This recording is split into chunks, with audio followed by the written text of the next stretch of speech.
Hey, welcome again to Overhead Recipes. This episode we look into a bunch of tips for your BREVILLE Barista Express BES 870. There's nothing special about this video other than to make your coffee making a little bit more enjoyable and more consistent. There are some limitations of a home machine that a professional machine doesn't have, and I hope that these little tips can help you out. So let's get started. First, we have coffee dosing. So instead of pouring all your coffee beans into the hopper, try to measure your coffee bean dose from the scale before you put it into the grinder. So in this case, we are putting in 17 grams exactly for this recipe, and the easiest way to do it really is to measure it on the weighing scale before putting it on the hopper. This guarantees that every time you make this recipe, you'll get the same output and same grind measurements rather than trying to weigh the messy bunch of grind. So the next tip we have is when you're grinding your bean. Because of the 54 ml portafilter basket, it gets quite messy with the size of the grinder. And a lot of people, if you follow the instruction, you're going to set a double basket using the knob thing. And the problem with that is this grinder setting uses time base and not weight base. So if you just simply use the double basket and fill it up, you'll end up with a really full basket, and it's gonna be quite unyieldy to tamp and distribute this properly because of the way the grind is piling up on a deep basket. So what I like to do is actually set the knob just halfway. So essentially I'm choosing a single dose basket output, and then I fill up half of the portafilter, and then I use any sort of a fluffing device. In this case I'm using a fork, which almost everybody has. I didn't see any reason buying a special tool for it. And you just break up the clumps and just distribute it relatively evenly, and then put it back into the grinder and get your second dose until it fills up. What happens is when you do fill it up, odds are high that the mound won't be as high and the distribution is already a lot more even than the original one. So again, I'm using the edge of the fork. It already has a slightly curved surface which allows you to follow the shape of the portafilter, and I just do little light chops and distribute it around the edges. And then again, I use the fork to poke the bigger clumps together, essentially using the fork like the blade that comes with the BREVILLE. But this is a lot easier to use, and of course everybody has a fork at home. So there you go, the distribution is relatively even, so even if you don't have a distribution tool, this works really well.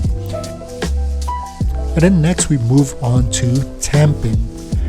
This is one of the problems if you tamp with a high mound and you just push directly into the tamper, just like what the design is trying to make you do.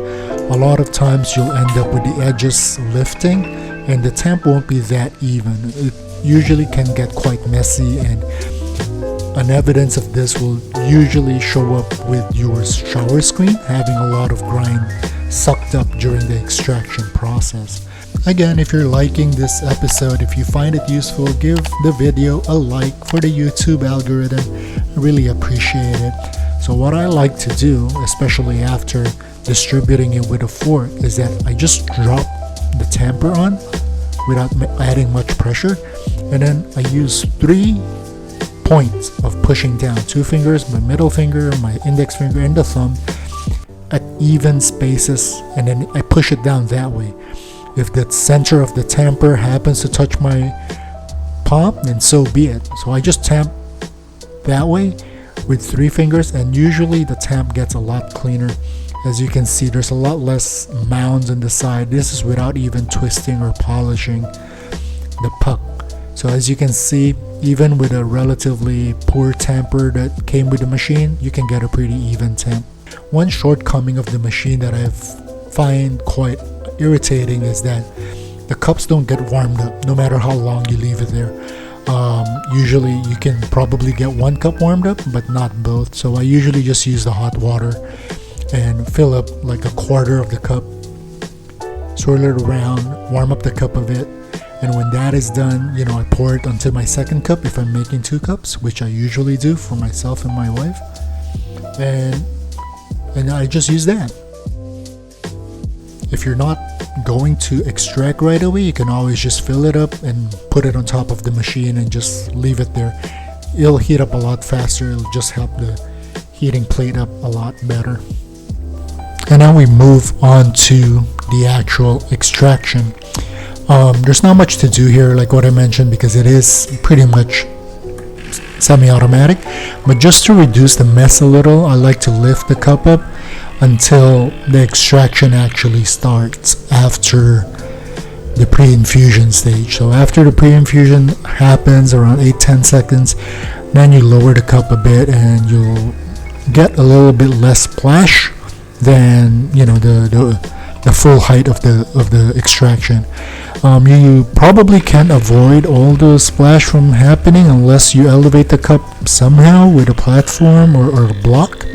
But in general, this is what I do just to avoid the initial splash, and especially with a naked portafilter, because it does tend to splatter a lot more during the initial splash than this dual spout. I guess some of the biggest issues that a lot of people struggle with is the milk frothing more than the extraction, and so we'll cover a couple of tips that I think would really help you guys out. So a lot of times, people would pour the milk into the jug and turn on the machine with the wand stuck into the milk right away. You find that there's going to be a lot of issues there because there's going to be quite a bit of water stuck inside the heating element, as well as the wand itself, and it'll take a while before the machine gets to heating milk steaming temperature.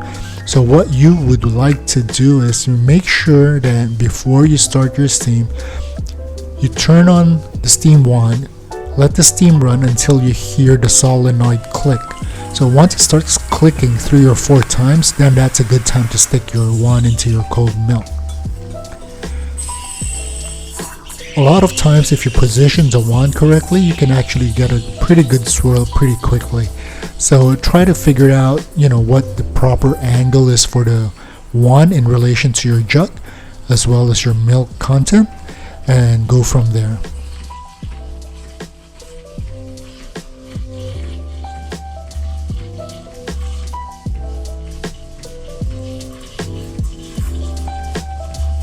So another shortcoming of a relatively small thermal block steam wand is that it takes quite a while for the steam for the milk to swirl around for the microfoam before the milk heats up.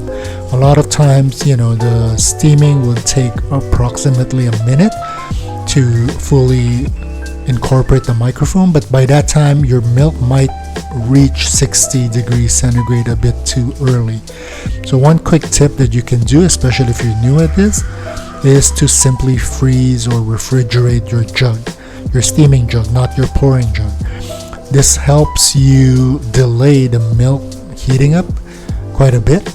I would say that it adds at least 15 to 25 seconds more to your steaming time. So it allows a better swirl, a better mixture of microfoam into your milk, and allows the milk to steam up a lot slower, more gradually than the normal way. Again, always wait for the steam to dry up and you hear the solenoid click several times and full steam power comes out before you stick the jug in. And if you actually position the jug carefully and correctly, you can literally leave the jug on the tray if you're using the factory Breville jug, or probably any 350ml, 370ml jug, and you can just leave it there at the right angle. It will just swirl by itself, getting the perfect swirl without you doing anything. You really don't have to touch it, because the milk will expand to the proper height roughly, and then the height of the expanded milk will pretty much sink the wand, allowing you to heat up the milk further. As you can see, a lot of condensation forms outside the jug. This takes like close to 2 minutes. You can swirl it that long and it doesn't destroy the milk protein. And you just noticed that I placed a cup, and that's my next tip. The steam wand of the Breville does not come with an outer sleeve. That means the milk that you steam actually is sticking outside, and it's a pain to clean. Just by having a glass of water nearby, and every time you're done steaming, just stick the wand in, and for the next milk that you're gonna steam, you can just pull the wand out and just give it a quick wipe, and it's gonna come out really clean. So that's just a quick tip video that we have this week. I hope that is helpful. If you like the video, give it a like, sub, and a subscription, and I would totally appreciate that. It'll really help the channel and the YouTube algorithm, so I appreciate that greatly. Thank you so much. See you again in the next episode. Ciao.